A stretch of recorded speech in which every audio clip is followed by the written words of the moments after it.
창세기 오너 강의 광맥을 캐러가자 세 번째 시간을 은혜 가운데 시작하도록 하겠습니다. 성경은 아는 만큼 보인다. 이런 주제를 가지고 은혜를 나누겠습니다. 요한일서 1장 1절에 보니까 태초부터 있는 생명의 말씀에 관하여는 우리가 들은 바요 눈으로 본 바요 자세히 보고 우리의 손으로 만진 바라, 이렇게 얘기하고 있습니다. 하나님의 말씀을 우리가 들었고 손으로 만졌고 자세히 보고 정말로 성경을 확실하게 아는 사람의 모습을 표현하고 있습니다. 우리도 성경을 보고 싶고 만지고 싶고 듣고 싶은데 그것이 안 되는 겁니다. 왜 그럴까요? 성경은 아는 만큼 보이기 때문입니다. 그만큼 여러분이 성경에 대해서 알지를 못하기 때문에 그렇습니다. 오늘 이 시간에 성경을 아는 만큼 보인다는 말이 무슨 말인가? 어떻게 하게 되면 성경을 알 수가 있는가? 어떻게 하면 성경을 볼 수가 있는가? 이런 간단한 문제 같지만 사실 우리가 알고 있다고 생각했지 알지 못하는 이 문제에 대해서 우리가 함께 심도 있게 말씀을 나눠보겠습니다. 여러분에게 한번 말씀을 던져봅니다. 창세기 1장 1절은 바로 성경에서 가장 먼저 주님이 우리에게 하신 말씀입니다. 그 중에 1장 1절은 또 그 중에서도 처음이죠. 태초에 하나님이 천지를 창조하시니라. 1장 1절의 말씀 중에서도 또 태초는 가장 먼저 말씀하신 하나님의 음성입니다. 그러면 태초라는 것은 무엇인가? 하나님의 영혼 안에서 계획되어진 성부와 성자와 성령님의 작정이다. 이렇게 우리가 또 정의를 다양하게 내릴 수가 있습니다. 그런데 거기에 내가 들어가는 것이다, 이 말입니다. 아무리 태초라는 그런 존재 안에 성부와 성령님의 작정이 들어가 있어도 거기에 내가 들어가지 못하면, 거기에 함께하지 못하면 그 태초라고 하는 것은 나에게는 아무 의미가 없고 나와 상관이 없는 것입니다. 물론 그 작정은 한 인간 나사렛 예수님의 고난과 죽음의 희생을 통하여 완성되어지는 것이며 이 땅에 드러남과 동시에 거기에 내가 포함되어 있음을 아는 것입니다. 흔히 음악가들은 음악에 대해서 듣는다고 얘기하지 않더라고요. 신기하게 아는 것만큼 음악이 보인다고 말합니다. 우리 같은 그런 음악에 대해서 잘 알지 못하는 사람은 이 말을 이해할 수가 참으로 힘듭니다. 안다에 해당하는 성경 히브리어는 야다입니다. 이 말은 다른 말로 하나가 된다, 이런 뜻입니다. 동정녀 마리아의 나는 남자를 알지 못하니와 같이 남녀의 하나됨도 뜻합니다. 구별하다를 의미합니다. 선악을 아는 것은 하나님께 불순종한 결과이다. 여기서 구별한다는 것은 하나님과 분리되어 선악과 하나됨을 의미하는 것이 아닌가 합니다.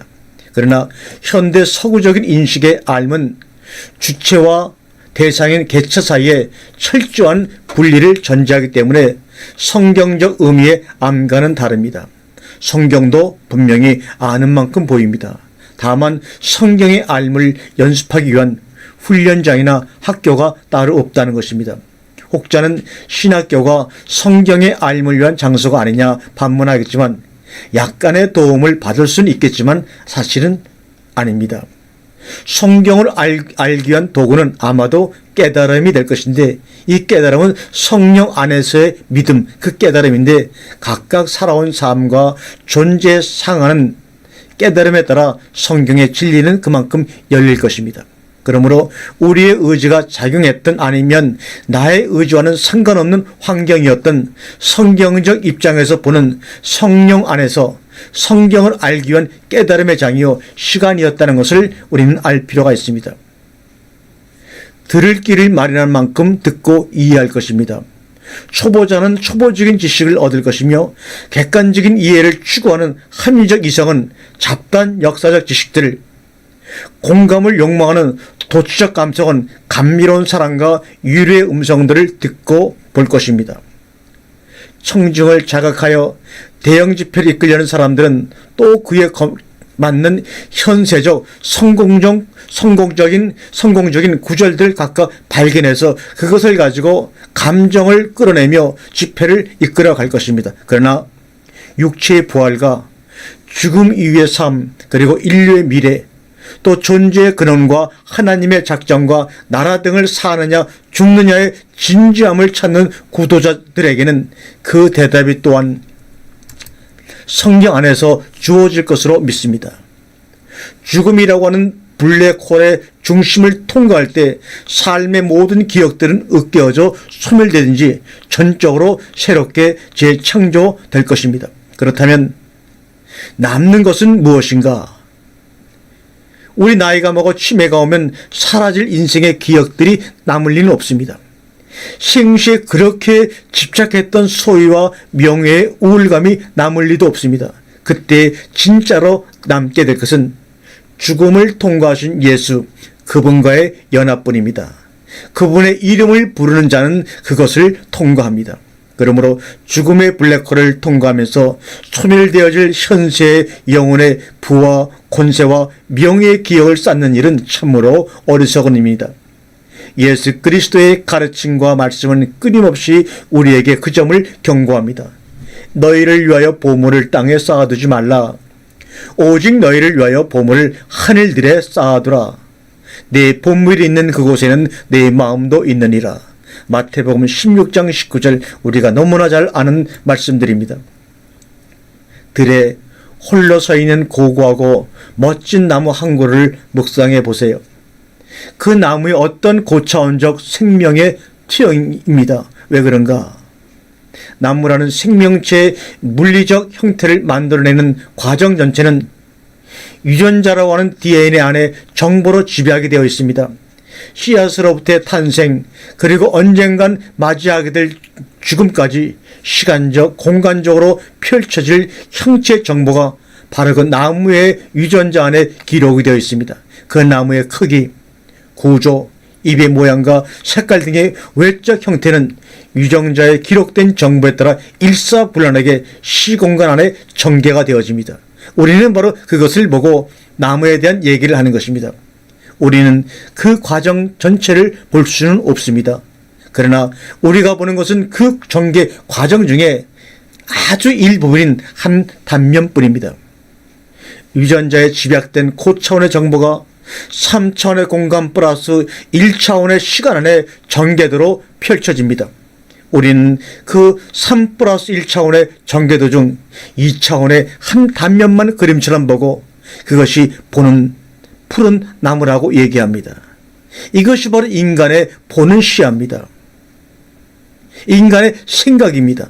다 보는 것 같지만 그래서 보이는 것 자체가 다 전체가 아닙니다. 그와 같이 식물이나 동물 또한 인간의 신체도 DNA 안에 축적된 정보가 물질을 매개로 삼아 삶의 과정으로 투영되는 존재입니다. 나무가 자라는 과정의 모든 정보는 이중나선의 유전 물질에 담겨 있습니다. 그러나 이중나선 자체가 정보는 또한 아닙니다. 물질이 아닌 생명체의 근원적 정보가 어떻게 DNA의 3중 염기 결합으로 암호화하는지, 이것이 어떻게 단백질 합성을 지시하는지, 그리고 뼈대와 장기를 지닌 육체로 시간의 흐름에 따라 발열하는지는 과학이 손을 댈 수 없는 신비의 영역입니다. 인간은 관찰만 할 뿐 발현되는 근원적인 과정에는 절대로 개입할 수가 없습니다. 물론 플라톤식으로 말하자면 나무라는 고차원적 순수 정보 이데아가 먼저 있고 그 정보의 지식에 따라 나무는 그 시간 안에서 펼쳐지고 물리적으로 생성되어 전개가 됩니다. 이중나선의 코드를 정보조합으로 배열한 주체는 플라톤에 의하면 이데아이지만 성경적으로는 로고스, 말씀, 생명, 지혜 등으로 이해될 수가 있습니다. 그리스도교적 신앙 안에서 우리는 하늘의 영역에, 태초의 영역, 쌍수의 영역에 먼저 실제하는 나무의 영혼을 읽을 수 있어야 합니다. 독일의 신학자 칼 바르트는 그의 저서 교회 교의학에서 그 내용은 피조물 전체가 삼위일체 하나님 안에 선재한다고 말합니다. 존재 일반의 신적 존재 안에 선재한다는 사실을 이해하지 못하면 우리는 동굴 벽면에 투영된 그림자를 실제로 착각하면서 살아가게 된다는 말입니다.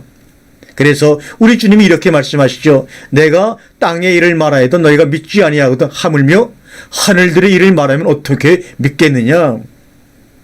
이거 엄청난 얘기를 지금 우리에게 하고 계시는 겁니다. 그러나 주의 날이 도적같이 오리니 그날에는 하늘들이 큰 소리로 떠나가고 그날에는 하늘들이 불에 타서 없어지고 새 하늘과 새 땅을 바라보도다. 베드로후서 3장 10절 이하에서 나오는 하나님의 말씀입니다. 앞으로는 우주론적인 코페르니쿠스의 혁명이 일어날 것입니다. 그 옛날 지구가 우주의 중심이 아니라는 사실이 밝혀지면서 인류의 사고를 혁신시켰던 것과 같이 이 시대도 인류의 사고의 혁명적인 변경을 요청하고 있습니다. 그래서 21세기의 성경의 주석은 이제는 달라져야 합니다. 칼빈의 주석을 밟고 루트의 해석을 밟고 우리 선진들의 선배들의 해석을 밟고 이제는 새롭게 21세기를 선도할 수 있는 새로운 성경의 깨달음이 이제는 드러나고 나타나고 공개되어야 합니다. 혹시나 여러분과 제가 그 일에 작은 주역을 감당하면 얼마나 좋겠는가 하는 소망도 가져봅니다.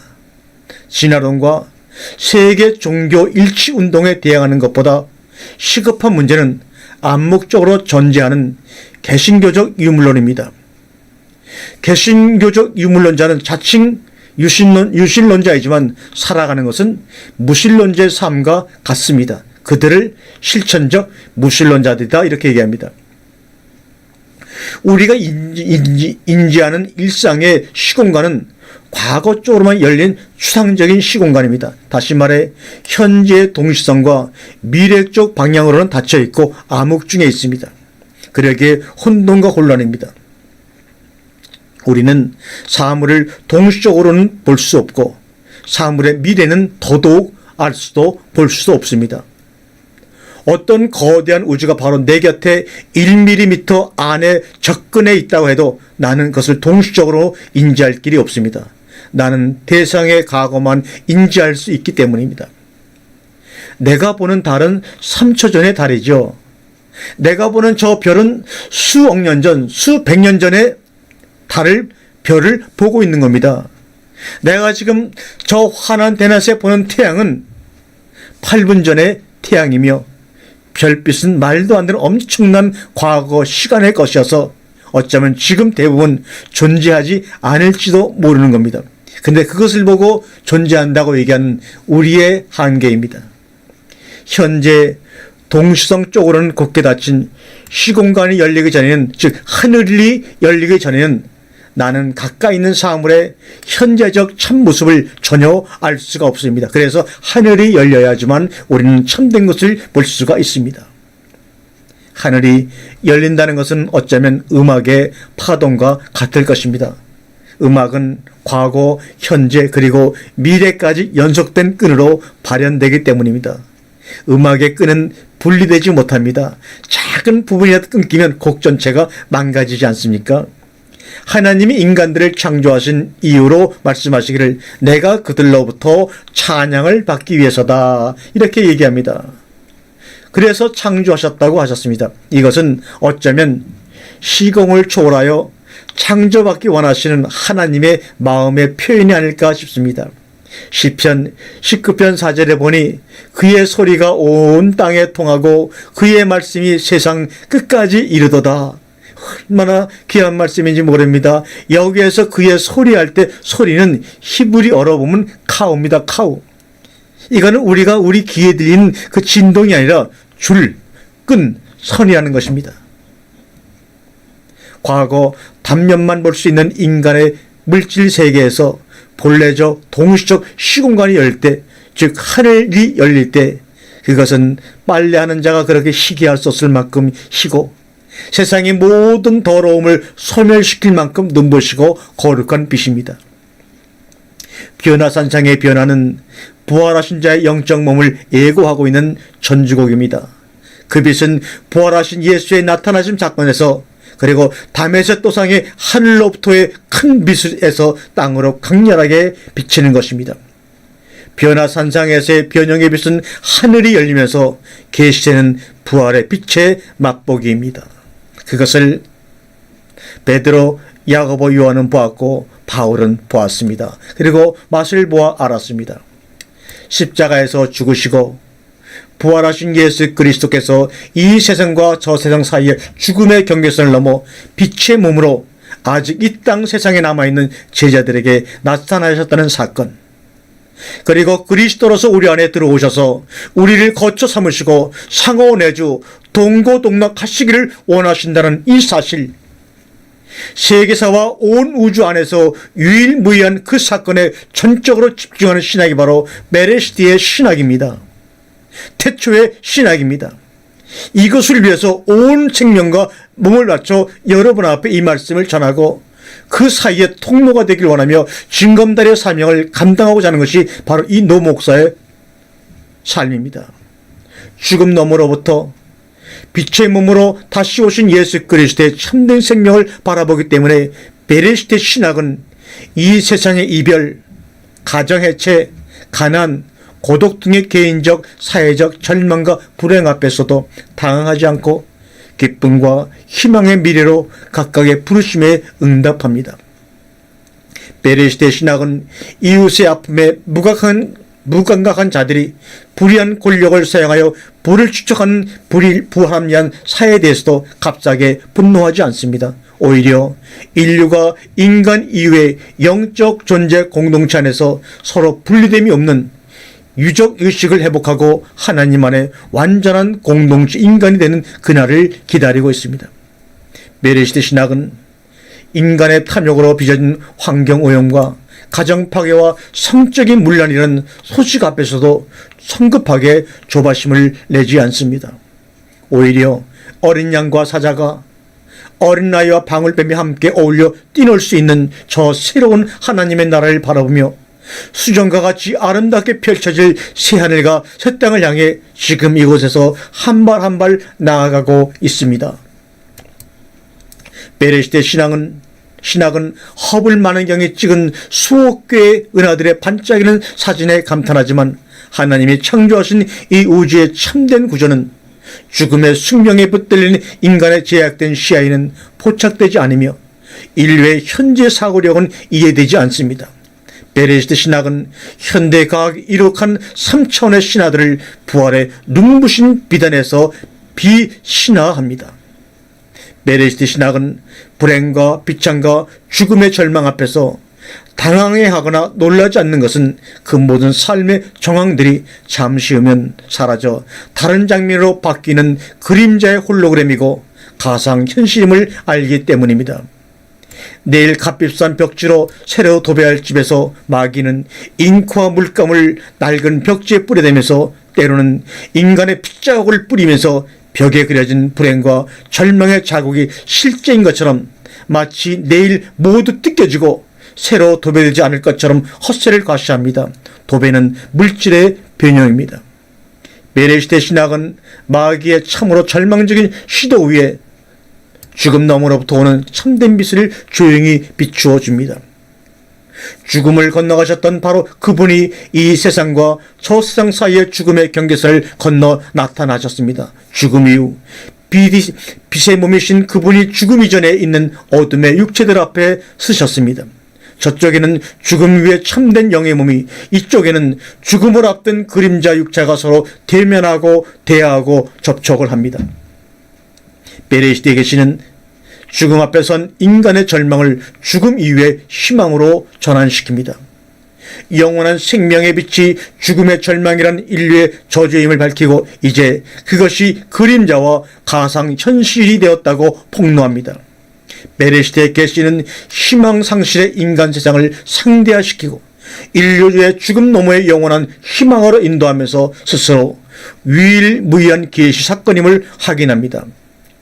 베레시티의 계시에 눈을 감고 신약 성경 안에서 온갖 실존적 심리적 확신만 확인해야 되는 이 시대의 거짓 양치기 신학은 최후의 심판에 이르러서는 부활하신 그리스도 그분을 눈으로 보게 될 것입니다. 베레시티의 계시는 예수 그리스도의 부활과 나타나심의 증언이라는 사실을 통하여 완성될 것이며 이루어 이해되어질 것입니다. 요한복음 19장 30절의 말씀대로 내가 다 이루었다. 이것이 바로 메레시티의 계시입니다. 너희가 성경에서 영생을 얻는 줄 생각하고 성경을 연구하오냐? 이 성경이 곧 내게 대하여 증언하는 것이라. 메레시티의 신학은 참 하나님, 참 사람의 정통적 교리를 죽음 이전 내 예수 그리고 죽음 이후에 부활하신 그리스도라는 증인데 현실적 역사적 증언에 비추어 재조명을 하고 있습니다. 예수 그리스도의 부활은 위대한 영적 출애굽입니다. 부활 사건에서 하나님의 인류 구원의 계획이 밝히 드러납니다. 창조주 하나님의 최종 계획은 물질 세계 안에 육체적 인간이 아닙니다. 오히려 인간은 물질 세계와 육체로부터 메레시티 안으로의 영적 출애굽을 앞두고 있습니다. 썩게 될 육의 몸이 아니라 썩지 않을 영원한 영의 몸이 하나님께서 인간을 창조하신 최종 목표입니다. 인간은 고난의 삶을 통해 죽음 이후의 영원한 삶을 예비해야 합니다. 고난의 체험 안에서 인식하는 법, 사고하는 법, 육체로 움직이는 법을 배워야 합니다. 육체적 고난의 경험들은 육체 이후의 영원한 삶에 필요합니다. 부활하셔서 영의 몸으로 나타나신 예수 그리스도께서 제자들과 대화를 나누면서 그것을 계시하여 주셨습니다. 그러므로 육체의 삶은 육체 이후의 삶을 연습하는 삶의 연습장입니다. 육체의 삶 안에서 영적 삶을 배우지 못하면 죽음 이후의 영적 세계 안에서 우리는 절대로 살아갈 수가 없습니다. 죽음 이후 나타나신 예수 그리스도께서는 생전에 가르치신 것을 성경을 통해 생각나게 하십니다. 우리의 현세 삶의 연습급여는 산상수훈의 가르침이며 요한복음 17장이며 초대 공동체의 종말론적인 윤리입니다. 사도행전 2장 44절에 믿는 사람이 다 함께 있어 모든 물건을 서 통용하고 또 재산과 소유를 팔아 각 사람의 필요에 따라 나눠주며 맞습니다. 우리는 위의 구절에서 육체 세상의 소유가 죽음 이후의 삶의 희망에 의해 상대화되는 것을 봅니다. 나누어지는 것은 자비의 도덕심이 아니며 유무상통 협동조합의 윤리도 아니며 공산주의의 신조도 아닙니다. 오히려 나누어지는 것은 부활의 강력한 빛에 조명된 현세적 소유의 부질없음입니다. 죽음의 경계선을 건너 나타나신 그 빛이 현세의 소유의 염려를 상대해야 하고 있습니다. 염려는 다만 잠정적이고 일시적입니다. 장차 나타날 영광과 비교한다면 그것은 그림자일 뿐입니다. 이루 다 말할 수 없는 인생의 아픔과 불행과 비참한 상황에 죽음 이후의 영원한 삶이라는 해답이 주어지기 시작하는 것입니다. 더 이상 소유의 염려를 떠안고 이생의 두려움과 악착같이 동행하지 않아도 됩니다. 그러한 고통이 사라지고 영원한 희망의 기쁨과 찬양이 울려 퍼지면서 우리들의 교회는 시작이 되고 있습니다. 그러므로 교회는 더 이상 아픔이 아닌 아픔을 나누는 아픔의 공동체입니다. 아픔은 부활의 빛에 노출되어 이미 지향되고 기쁨으로 승화되고 더 이상 아픔일 수 없게 돼버리고 말았습니다. 우리는 사도 바울의 권면을 듣습니다. 주 안에서 내가 기호 안에서 기뻐하라. 내가 다 10만 원을 기뻐하라. 항상 기뻐하라고 사도 바울의 권면을 듣습니다. 기쁨이란 무엇일까요? 현세의 불행과 비참과 고통이 죽음 위에 영원한 삶의 희망 위에서 해소됨을 의미합니다. 누군가의 육체는 찢기고 고통스럽게 바다에 잠기고 오늘도 누군가의 가정은 무너져 내리고 어느 불행했던 이웃이 스스로 삶을 마쳤다는 소식을 듣는 그때도 우리는 한쪽 눈으로 눈물을 흘리면서도 기뻐해야 합니다. 그것은 아직 끝이 아니다. 그것은 아직 끝이 아니다. 하나님께서 그들을 버리지 않으셨다. 우리의 삶이 죽음의 절망으로 끝나도록 버려두지 않으셨다. 육체를 넘어서는 영원한 삶과 영원한 우주가 기다리고 있다. 이 말입니다. 빛의 몸을 입고 생명수 강가의 생명과일을 먹는 영적 삶과 영적 사회와 영적 우주가 기다리고 있습니다. 저와 여러분을 우리는 그 소식을 기뻐하면서 고난당하는 이웃에게 전해야 합니다. 아픔은 더 이상의 실체가 아닙니다. 뿌리가 잘린 후에 당분간 무성한 나무일 뿐이며 잠시 후에 사라질 안개에 불과합니다. 현세의 아픔에 고통당하던 사람들이 사라진 아픔을 함께 노래하며 교회로 모이는 환상을 저는 바라보며 이 말씀을 전합니다. 여전히 육체의 고통은 남아있고 남은 생은 수고와 염려를 선사하지만 그러나 사라진 죽음의 장벽과 그 너머로 펼쳐지는 영의 세계를 바라보면서 서로를 위로하고 서로 가진 것을 나누고 서로에게 힘이 되어집니다. 교회는 부활의 초현실적인 비단에서 아픔을 함께 나누는 아픔의 공동체가 되어야 합니다. 그래서 건물 교회가 아닌 말씀으로 완성되어 가는 몸된 성전을 만들기 위해 저는 늘 기도하며 여러분과 하나가 되기를 원합니다. 성령은 인간이 스스로 말할 수 없는 부활의 사건을 말할 수 있게 만드시는 하나님의 영입니다. 성령은 예수의 부활을 인간이 알아들을 수 있도록 각 지역의 언어로 말하게 하십니다. 바벨탑에서 갈라졌던 인간의 언어들이 부활의 증언을 듣고 소통되기 시작합니다. 두뇌 표면의 언어 영역에서 분리되었던 인류의 심층의식이 죽은 너머로부터 오는 빛과 능력에 의해 통합되기 시작합니다.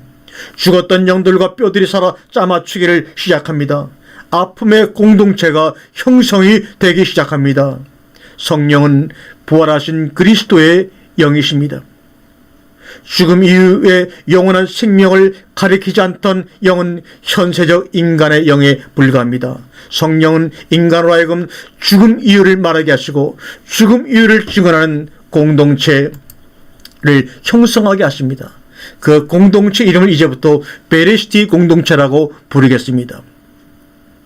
부활의 증인인 요한은 말합니다. 너희는 성령이 교회들에게 하시는 말씀을 들을지어다. 성령은 부활하신 자의 숨입니다. 성령은 부활의 숨이며 내세의 호흡입니다. 성령을 호흡하는 자는 현세를 버리고 내세를 취할 줄 압니다. 그는 보물을 천국 창고에 쌓을 줄 압니다. 그는 자신의 신민권이 하늘에 있음을 압니다. 그래서 그는 이 세상을 그저 나그네로 살아갈 뿐입니다. 그는 영혼의 지경을 넓히는 영적 활동이 부활의 영적 몸을 지금 이곳에서 형성하고 있음을 압니다. 그래서 그는 무엇을 하든지 이생의 안목이나 육신의 자랑을 위해서가 아니라 내세의 영의 몸을 위하여 행합니다. 그러므로 먹든지 마시든지 그리스도를 위해서 행하고 있다는 말입니다. 그리스도는 죽으셨고 다시 사셨고 죽음 이후 빛의 몸으로 나타나셨던 그분입니다. 그러므로 성령은 현세인을 내세인으로 만들며 현세 경계 막에 갇힌 인류에 잠든 상상력을 깨워 죽음 이후의 새로운 세계가 참된 실체임을 깨닫게 합니다. 어린 나이가 결혼을 곧잘 말하지만 아직 그것이 현실일 수 없는 것처럼 성령이 없는 자도 곧잘 죽음 이유를 말하지만 그것은 현실성이 없습니다. 그러나 성령이 증언하는 예수 그리스도의 나타나심의 사건은 죽음 이후에 초현실적 영적 세계가 실제임을 드러내며 죽음 이전의 모든 아픔의 현실을 지향하며 영원한 기쁨과 희망을 우리 가운데 불러 일으켜 주십니다. 아멘.